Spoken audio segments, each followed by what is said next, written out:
Muy buenas noches con todos. Bienvenidos, como todos los martes, aquí a la Casa Espírita en Lima, en Jesús María. Y también a los hermanos que nos acompañan a través de las redes sociales. El día de hoy tenemos un tema, podría decirlo, no es sencillo de practicarlo, ¿sí? Y hablamos de el perdón de las ofensas. Si bien es cierto, nuestro Maestro Jesús nos dejó mucha enseñanza, mucha reflexión, mucho mensaje respecto al perdón. Definitivamente hoy en día pues vemos un mundo de falta de, bien, porque cada vez se generan más conflictos precisamente por el orgullo, por la falta de aceptación, de perdón, de entendimiento, ¿no? Entonces, bueno, vamos a tratar este tema. Comenzamos esta reflexión entendiendo que el perdón dentro de la propuesta espírita deja de ser una simple virtud moral, abstracta o un mandato místico y se convierte en una necesidad evolutiva urgente. Cuando guardamos rencor, nos encadenamos magnética y fluídicamente a la persona que nos dañó. Ojo con eso, porque cuando nosotros guardamos ese resentimiento, estamos creando un lazo invisible. Bien. Entonces vamos a desglosar hoy día cómo nuestro Maestro Jesús vino a romper esas estructuras del orgullo humano para ofrecernos a través del perdón la verdadera carta de liberación para nuestro espíritu inmortal.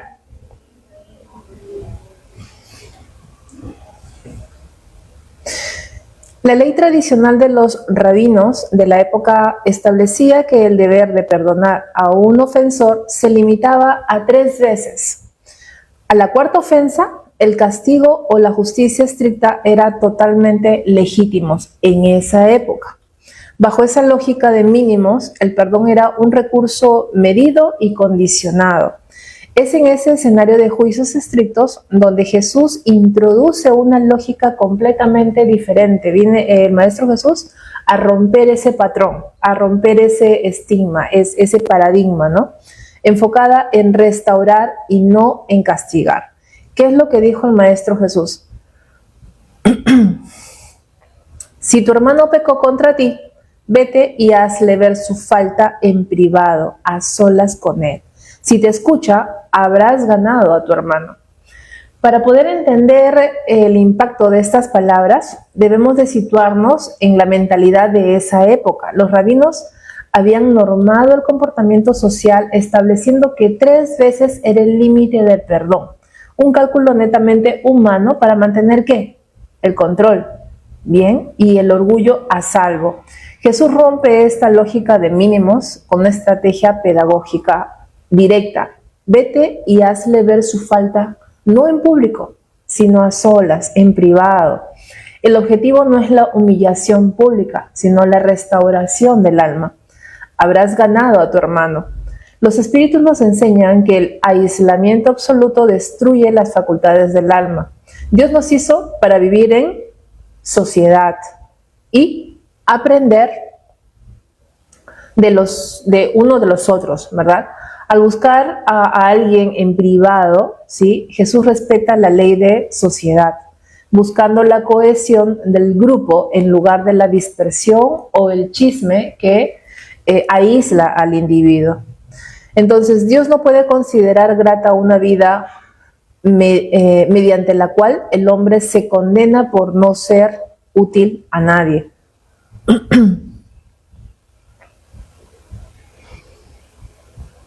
Al escuchar esto, Pedro intenta adaptarse a la nueva propuesta, pero aún arrastra la mentalidad contable de su entorno. Entonces se aproximó a él y le dijo: Señor, maestro, ¿cuántas veces perdonaré a mi hermano cuando haya pecado contra mí? ¿Hasta 7 veces? En esa época 7 veces era un número sagrado. Entonces él se aventura a ya no decir 3, sino 7, ¿no? Como que ya 7 veces debo perdonar, ¿no? Pedro creía estar rompiendo el molde al duplicar la ley de su época. Sin embargo, Jesús le respondió: No te digo hasta 7 veces, sino hasta 70 veces 7. Con esto, el maestro no solo elevó la cifra, sino que destruyó las matemáticas del ego, demostrando que el verdadero perdón no lleva registros. Bien, en esa época el 7 simbolizaba la perfección, en la tradición hebrea, ¿no? Entonces, cuando Jesús responde, ¿no? 70 veces 7, pues no le da una nueva cifra para calcular, destruye la calculadora. El perdón auténtico no lleva registros, como dice este texto. Dios no cuenta las veces que su perdón desciende sobre nosotros. El perdón nos hace invulnerables porque corta el lazo de la injuria. En la Génesis, en el capítulo 14, el texto sobre los fluidos y acciones magnéticas dice: cada pensamiento emite un fluido que satura nuestra atmósfera espiritual, o sea, la energía que nos rodea. El rencor genera fluidos de baja vibración y pesados y corrosivos que enferman tanto el cuerpo periespiritual como el cuerpo físico. Jesús, al exigir un perdón ilimitado, está enseñando una ley de profilaxis fluídica, de limpieza. Limpiar nuestra atmósfera mental para no asimilar los fluidos destructivos del ataque ajeno. Esta me parece una información muy, muy valiosa, porque existe un gran porcentaje de personas quejándose de enfermedades, quejándose de malestares, quejándose de, o sea, teniendo ciertos síntomas que son invisibles. Me siento así, me siento deprimida, me siento desgastada, me siento triste, siento un vacío y no encontramos, ¿sí?, solución a ese sentir. Podemos buscar en medicamentos, en tratamientos, en terapias, que puede que muy momentáneamente sea de apoyo, pero pasa un poco tiempo y de nuevo se sienten igual. Y es que se ignora que los mismos sentimientos que uno está, digamos, reflejando al entorno, por lo que sea que nos hayan hecho, ¿sí? Ese sentimiento de rencor, de venganza, de rabia, de ira, por lo que pasó, quién sabe cuándo, desde los padres, la familia, los amigos, los cuñados, o sea, de verdad que es muy corrosivo. Y por no saberlo, pues no hacemos nada al respecto. Y buscamos soluciones que pues no van a ir al origen, ¿no? Entonces, esto me parece muy, muy valioso. Dice Jesús: el justo por excelencia responde a Pedro: perdonarás, pero sin límites. Perdonarás cada ofensa que se te haga. Enseñarás a tus hermanos ese olvido de sí mismo que hace al hombre invulnerable contra el ataque, los malos procederes y las injurias. Serás dulce y humilde de corazón y nunca medirás tu mansedumbre. Harás en suma lo que deseas que el Padre Celestial haga por ti. ¿No te perdona Él a menudo? ¿Acaso Dios cuenta las veces que su perdón desciende para borrar nuestras faltas? Este punto es bastante controversial, ya que pues vivimos en un mundo en que si alguien nos ofende, pues difícilmente vamos a ir a estos textos y decir: no, yo tengo que amar a mi prójimo porque me está insultando. O sea, es bastante complicado. Sin embargo, siento yo, y hablo por mí, en la habitualidad de estos textos, en el entendimiento, en el saber que esta no es mi primera y única existencia, en que esa falta probablemente yo misma lo he generado en otra encarnación. Entonces, como mínimo, a ver, me tomo mi tiempo y lo analizo. O sea, respiro, tengo mi minuto y digo: ok, a ver, busco una nueva perspectiva de lo que está sucediendo.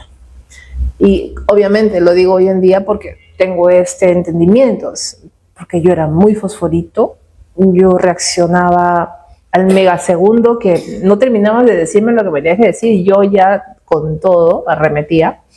Esa era mi antigua versión, lo reconozco. Y qué importante Tenerlo presente sobre todo, porque si bien es cierto, aquí nadie es santo, por eso estamos aquí, tener este conocimiento nos permite llevar las cosas de una manera diferente, ¿verdad? Entonces, nos invita a ser incluso pródigos de vuestro amor. Nos plantea una correlación directa. Perdonar porque el Señor nos perdonará. Rebajaos porque el Señor os elevará. En el orgullo humano, rebajarse ante una ofensa se ve como cobardía. En la realidad del espíritu, doblegar el orgullo es el acto de mayor fuerza y valentía que existe. Es comprender que la escala de valores del plano espiritual funciona de manera inversa a la de la materia. Frente a Dios, todas las armas son iguales. Todos partimos desde la ignorancia y caminamos hacia la perfección. Cuando nos negamos a perdonar, nos colocamos falsamente encima del otro. Humillarse o rebajarse en la tierra ante la ofensa es en realidad un acto de madurez que reconoce la igualdad de nuestras imperfecciones mutuas. Entonces, perdonad, ser indulgentes, caritativos, generosos y hasta pródigos de vuestro amor. Dad porque el Señor os retribuirá. Perdonad porque el Señor os perdonará. Rebajaos porque el Señor os elevará. Humillaos porque el Señor os hará sentar a su diestra. En el libro de los Espíritus dice, todos los hombres se hallan sometidos a las mismas leyes de la naturaleza. Todos nacen con la misma debilidad. Están sujetos a los mismos dolores y el cuerpo del rico se destruye tanto como el del pobre. Así pues, Dios no ha otorgado a ningún hombre una superioridad natural, ni por el nacimiento ni por la muerte. Todos son iguales ante Él. Todos somos iguales ante Él. Perdonad a vuestros hermanos, así como tenéis necesidad de que ellos os perdonen a vosotros. Al haber pasado por múltiples vidas, todos hemos cometido errores graves en el pasado. Aunque no nos conste, es lo más probable. Comprender la reencarnación nos obliga a mirar al ofensor actual no como un enemigo definitivo, sino como un reflejo de lo que nosotros mismos fuimos en etapas anteriores de ignorancia. Este tipo de información, repito, nos da un alcance, una perspectiva distinta para de pronto tener una mirada de nuestra propia experiencia, de pronto más amplia, sin sentirlo desde el victimismo, sin sentirlo desde ¿por qué me pasa a mí? O sea, ¿por qué a mí? No, ¿por qué yo? Porque yo soy la de la mala suerte, ¿por qué me sucede a mí?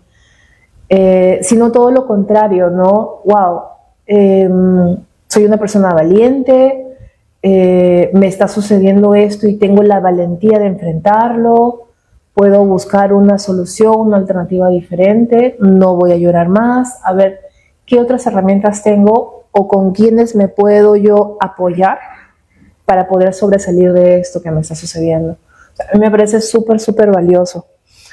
Sí, todos tenemos muchas existencias. Los que dicen lo contrario quieren mantenernos en la ignorancia en que ellos mismos están. Ese es su deseo. Olvidad el mal que os hayan hecho y no penséis sino en una cosa, el bien que podéis dar a cambio. Esto es muy, muy valioso, porque muy pocas veces cuando se nos hace daño, pues tenemos la energía o el pensamiento de dar lo mejor de nosotros. Y eso generalmente se da porque nuestro pensamiento se limita a un espacio reducido de existencia y no estamos completamente, digamos, convencidos de que vamos a tener una nueva oportunidad, bien, para cosechar lo que estemos sembrando en esta existencia, en esta vida. El amor y la caridad son el complemento de la ley de justicia, porque amar al prójimo es hacerle todo el bien que nos es posible y que querríamos que se nos hiciera a nosotros mismos. Ese es el sentido de las palabras de Jesús: amaos los unos a los otros como hermanos. La caridad nos ordena ser indulgentes porque también nosotros necesitamos la indulgencia de los demás. La caridad nos prohíbe humillar a los desdichados, contrariamente a lo que se hace tan a menudo. Y es verdad, se hacen cientos de programas que podemos verlo en la televisión, ¿no? A costa de humillar a las personas, de burlarse no solamente de lo que hacen, de su condición física o de los errores que puedan cometer, ¿no? Se ve a fulano en casa de Mengano y salieron a tal hora y llegaron juntos y tal, y se hace todo un show de eso, ¿sí? Y eso es lo que pues nos entregan para consumir eso. Y la mayoría de veces pues las personas actúan por imitación, ¿no? Porque eso se empieza a normalizar. ¿Cuál es el verdadero sentido de la palabra caridad tal como Jesús la entendía? Benevolencia para con todos, indulgencia para con las imperfecciones de los demás, perdón de las ofensas. Feliz pues aquel que cada noche puede dormirse diciendo, no tengo nada contra mi prójimo. Es verdad, quien pueda acostarse a su almohada tranquilamente, sin nada que juzgar, nada contra su prójimo, de verdad que es una felicidad. Amar a los enemigos es no sentir por ellos ni odio, ni rencor, ni deseos de venganza. Ojo con esto. Amar a los enemigos no significa que a tu enemigo le vas a tocar la puerta y le vas a decir, hey enemigo, yo te amo. No. Amar en esta lectura lo hice bien claro y es importante que lo rescatemos, ¿sí? Simplemente es no sentir odio, no sentir rencor, ni deseos de venganza. Eso significa amar al enemigo. ¿Bien? Es perdonarle sin segundas intenciones e incondicionalmente el mal que nos hace. Claro, porque no saben lo que hacen. Si supieran lo que están haciendo, no lo harían definitivamente. Es no poner ningún obstáculo para la reconciliación. Ojo, no poner ningún obstáculo para la reconciliación. Poner un obstáculo, si es que se da una reconciliación, es rencor y resentimiento. Yo te perdono, pero no te quiero ver nunca más en mi vida. Eso no es verdadero, eso no es genuino. Bien. Es desearles el bien en lugar del mal, es alegrarse en vez de afligirse. Con el bien que les sucede es tenderles la mano, una mano caritativa en caso de necesidad. Es abstenerse tanto en palabras como en acciones de todo lo que pudiera perjudicarlos. Es en definitiva retribuirles el mal con el bien, sin intención de humillarlos. Cualquiera que haga esto reúne las condiciones del mandamiento, amad a vuestros enemigos.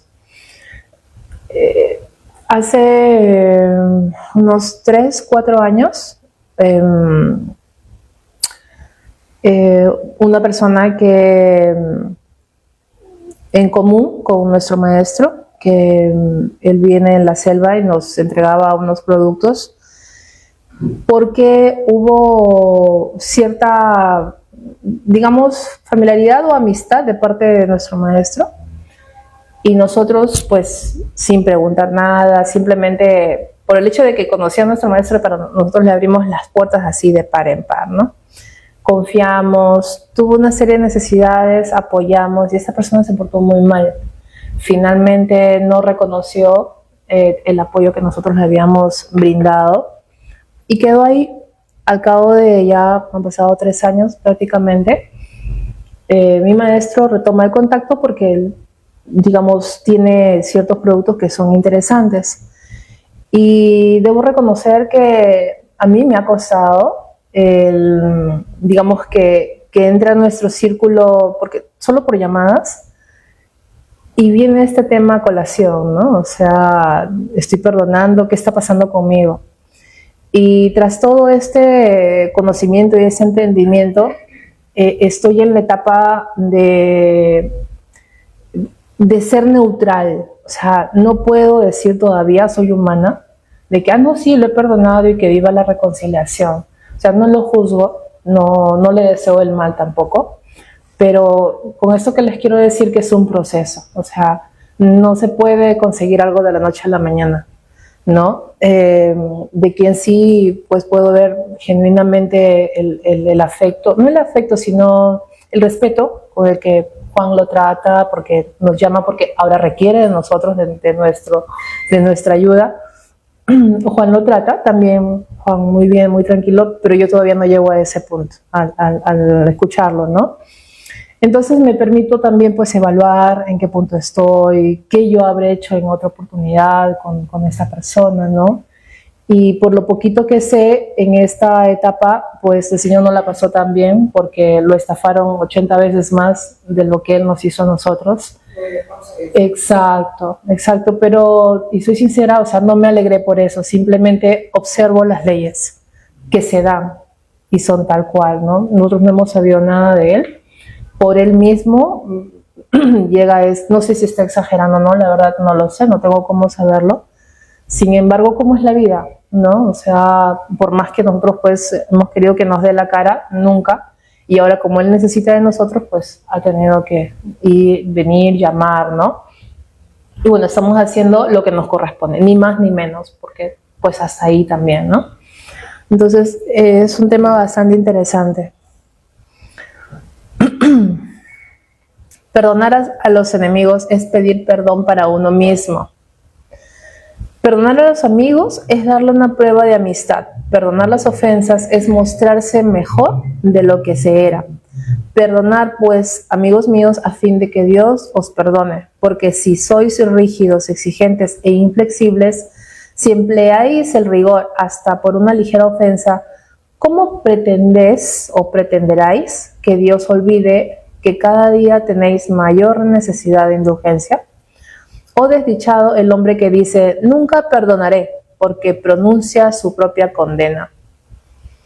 Si dependía de él impedir las consecuencias de esa acción y no lo hizo, es culpable. Admitamos por último que no tenga absolutamente ningún cargo que hacerse. En ese caso tendrá mucho más mérito si se muestra clemente. ¿Dónde está escrita la ley de Dios? En la... Y es verdad, yo he escuchado un par de veces que me acuerdo en ese momento, personas decir, personas que llegan buscando ayuda, ¿no? Y comentan un poquito su historia o cosas que vivieron. Y recuerdo clarísimo, ¿no? Nunca podré perdonarlo o perdonarla. Y es difícil. La persona totalmente cerrada,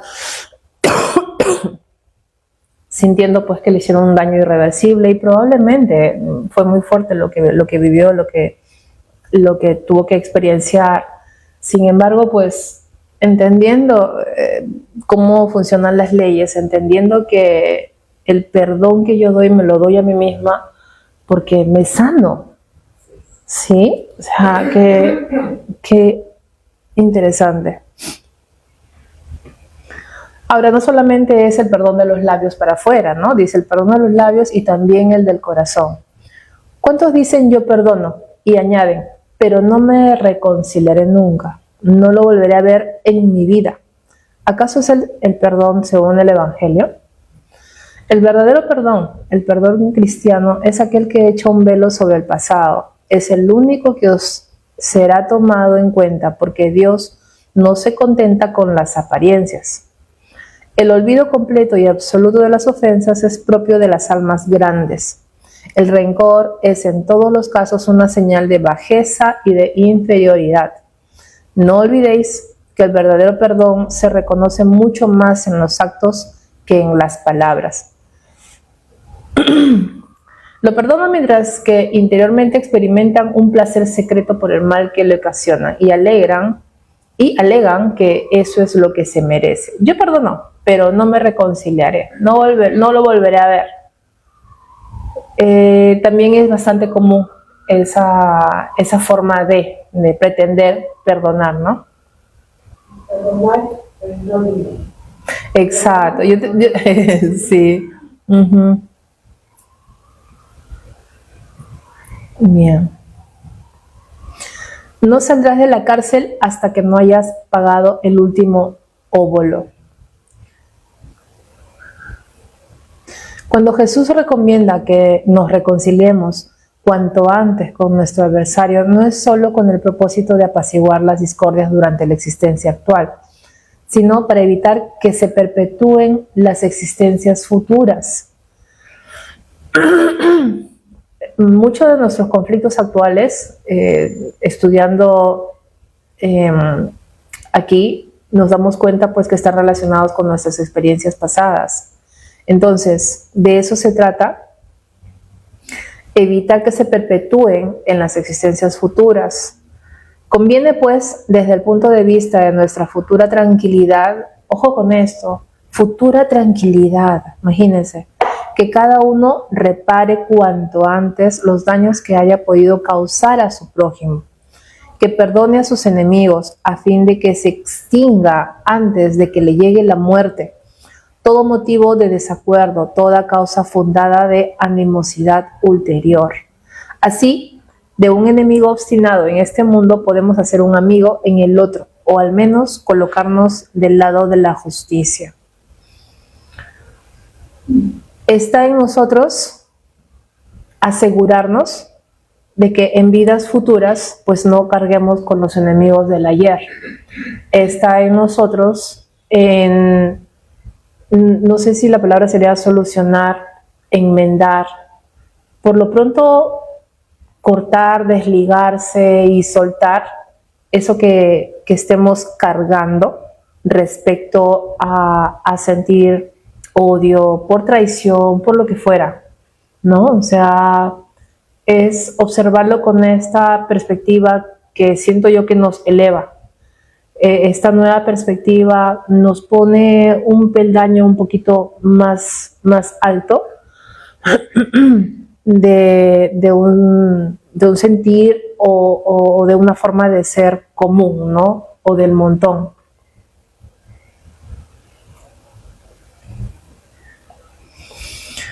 Nos dicen con claridad, si os llaméis espíritas, sédelo realmente. El espiritismo no se mide por los libros que hemos leído, ni por las conferencias a las que asistimos, ni por la soltura con la que hablamos de la reencarnación.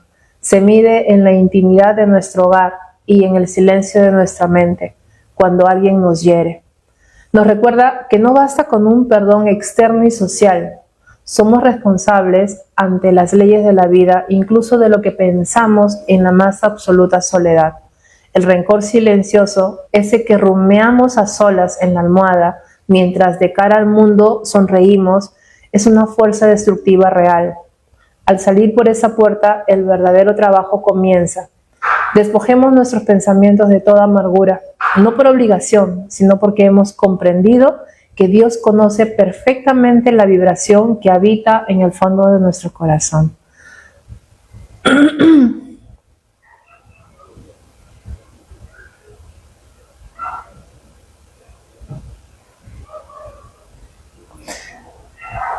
Bueno, por último, no olvidemos que tanto en palabras como en acciones, el perdón de las injurias no debe ser un término vano.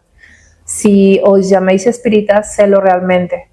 El que ha ingresado en este camino no debe apartarse de él, ni siquiera con el pensamiento, porque también sois responsable de vuestros pensamientos que Dios conoce. Haced por consiguiente que estén despojados de todo sentimiento de rencor. Dios conoce lo que habita en el fondo del corazón de cada uno de nosotros. Muchas gracias. Si hay alguna pregunta sobre este tema. Comentarios. O bueno, comentarios. Como decía, ¿no? Desde mi propia experiencia, yo era una persona que guardaba mucho rencor. Odiaba mucho, y es porque por la forma como se me crió. O sea, a mí me enseñaron porque todos lo hacían en casa y para mí eso era lo más normal, señalar, hacer juicio, juzgar al vecino, al que tenía y al que no tenía. Yo no sabía, digamos, no tenía más conocimiento, era una niña, obviamente, pero sí sentía feo, o sea, no me gustaba lo que decían. Eso yo sentía que me atravesaba la piel y me hacía sentir mal. Pero ¿cómo estar en contra de papá, de mamá, de los hermanos mayores? O sea, ¿cómo decirles algo si siempre te dicen cállate? Tú no hables, tú te callas. Crecí con eso hasta que fui viendo las consecuencias de esa forma de ser y de actuar. Como en casa no podía hacer nada, pues en el colegio me burlaba, humillaba, pegaba, castigaba. Crecí más grande que mis amiguitos y abusaba. Me mandaban a la dirección, pero tenía buenas notas en algunos cursos y por ahí equilibraba. Comportamiento 11, pero en notas 19 o 20, entonces tenía un promedio. Pero no era nada bonito. O sea, no era nada bonito. O sea, yo en el colegio era alguien y en mi casa no era nada, ¿no? Y era precisamente por la forma de... Ya cuando crezco y empiezo a trabajar este tema de la inteligencia emocional y empiezo a ubicar esas emociones y me encuentro pues con emociones contra familiares cercanos en casa y yo no sabía qué hacer con eso porque guardaba el recuerdo de eso que había sucedido y a mí me molestaba muchísimo. Pero ha sido bien interesante mi proceso paso a paso porque fui soltando y ha sido muy enriquecedor todo ese aprendizaje. Sí, y pues hoy en día puedo decir que yo no albergo odio en mi corazón. Todos han sido grandes maestros, en realidad. Todo este camino, todo este aprendizaje que me ha ido empujando a buscar más ayuda, más alternativas, más entendimiento. Y eso han sido, y son, porque algunos todavía están acá, grandes maestros para mí. Bueno, muchísimas gracias.